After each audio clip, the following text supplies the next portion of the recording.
Thanks for joining us. I'm Vince Vitrano. And I'm Bridget Shanahan. And the Democrat Hillary Clinton scheduled to make a public appearance at UW-Milwaukee today. She plans to discuss her record of fighting for women and for families. Clinton has made funding for Planned Parenthood and affordable birth control big issues in her campaign. That event is open to the public. Lieutenant Governor Rebecca Kleefisch and the Republican Party of Wisconsin weighed in on the Clinton visit. Kleefisch talked about the scandal surrounding Clinton's private email server this morning. She was in Bayside telling voters not to be fooled. We know that what those voters who might be tempted to vote her way would get with a Hillary Clinton presidency is not at all what she will be promising just in order to get elected. That's because we know that Hillary Clinton has a lying problem. Kleefisch also brought up the 2012 Benghazi attack that resulted in the death of a U.S. ambassador. A coyote attack in WAUWATOSA. We're told 3 coyotes attacked a woman walking her dog near 122nd and Blue Mound. One of them bit the dog. It took a neighbor and police to get them apart. Police tell us the woman took the dog to the vet, and at this point we're not sure if the dog survived. A scare at a business this morning on Milwaukee's south side. An employee at Millport Inc. thought he or she heard a muffled explosion and saw smoke. A hazmat team came in, checked it out, determined there was no gas or hazardous material. Fire department said it turned out to be an accidental chemical explosion. Apparently, there was some built-up pressure in a piece of equipment and the lid blew off. Nobody was hurt.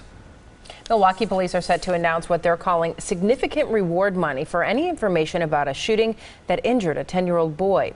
Last month, 2 groups of people were shooting at each other when a bullet hit a home and then the boy.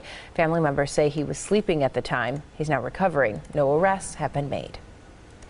Construction on the Hone Bridge will take a major change tomorrow. It will allow for the ramps at Jackson and Van Buren to reopen. This will be the first major traffic shift. The project expected to be completed in its entirety later this year.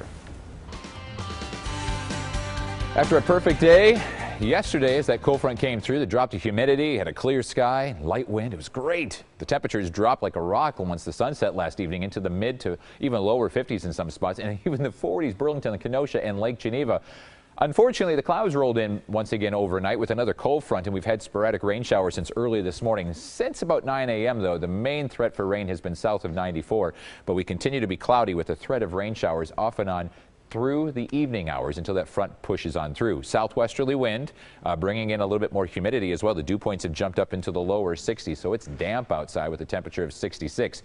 As of 1 o'clock, still some sporadic light rain showers in the south side of Milwaukee down towards Cudahy, St. Francis, and Oak Creek. Racine and Wind Point seeing some light rain and a moderate rain shower near Kenosha, Twin Lakes, Paddock Lake, and also Pleasant Prairie.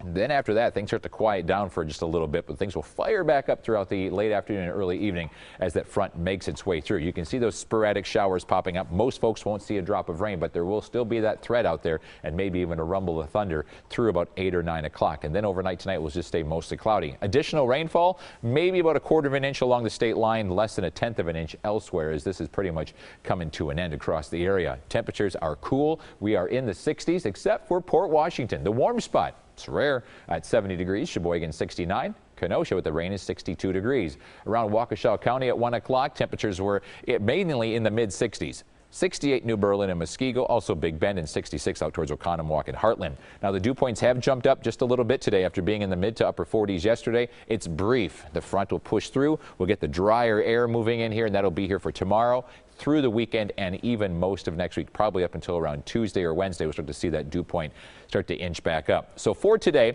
we're going to see a temperature of around 72 degrees, mostly cloudy, and just a scattered thunder shower. Once the rain gets out of here, we'll clear out just a little bit, and look at the temperatures tonight. Cool to chilly, upper 40s to lower 50s across most of southeastern Wisconsin, and it will be a fall day tomorrow. Northerly winds at 10 to 20 behind the cold front. We'll see temperatures struggling to get out of the lower 60s, and there could be an isolated pop-up shower possible. If you're heading down to Chicago for the big matchup, Packers, Bears opening weekend. Are you kidding me? Doesn't get much better than that. There will be some scattered rain showers Saturday morning, clearing in the afternoon, windy, and 64 degrees for Saturday. Sunday looks to be ideal for football. Sunshine, low humidity, and temperatures in the mid to upper 60s with a light breeze. If you're heading down there, have fun. Cheer on the Pack. 63 degrees tomorrow after that morning low of 56. 63 also on Saturday, but totally different. The sun will be out. It'll feel great. 68 with a light breeze on Sunday. Will feel fantastic, and we're back into the 70s next week with our next best chance of rain coming on Wednesday.